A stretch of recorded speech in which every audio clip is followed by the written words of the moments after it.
AI does not have a marketing problem. In fact, the polling on this is so strong.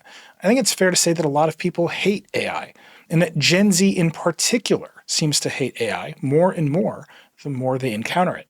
There's that NBC News poll showing AI with worse favorables than ICE, and only a little bit above the war in Iran and Democrats generally. Quinnipiac just found that over half of Americans think AI will do more harm than good, while more than 80% of people were either very concerned or somewhat concerned about the technology. And poll after poll shows that Gen Z uses AI the most and has the most negative feelings about it. A recent Gallup poll found that only 18% of Gen Z was hopeful about AI, down from an already bad 27% last year. 31% of those Gen Z respondents said they feel angry about AI, up from 22% last year. And in the most depressing reminder of how much political violence has become part of everyday American life, politicians who've supported data centers have gotten their houses shot at.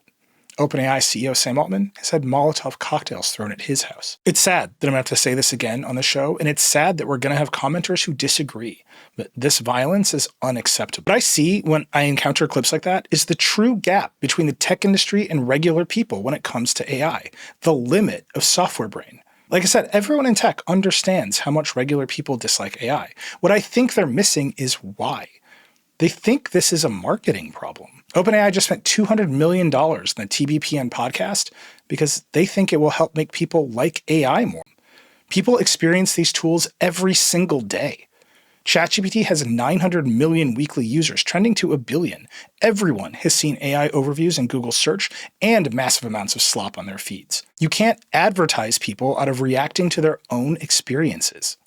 This is a fundamental disconnect between how tech people with software brains see the world and how regular people are living their lives. So what is software brain?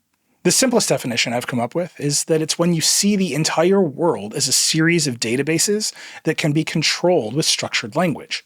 Software code. Like I said, this is a powerful way of seeing things. Once you start seeing the world as a bunch of databases, it's a small jump to feeling like you can control the world if you can just control those databases. And they ran into the fact that the databases didn't really reflect reality, and Doge ended in hilarious failure. This is the limit of software brain. People aren't computers, and they don't live in automatable loops that can be neatly captured in those databases.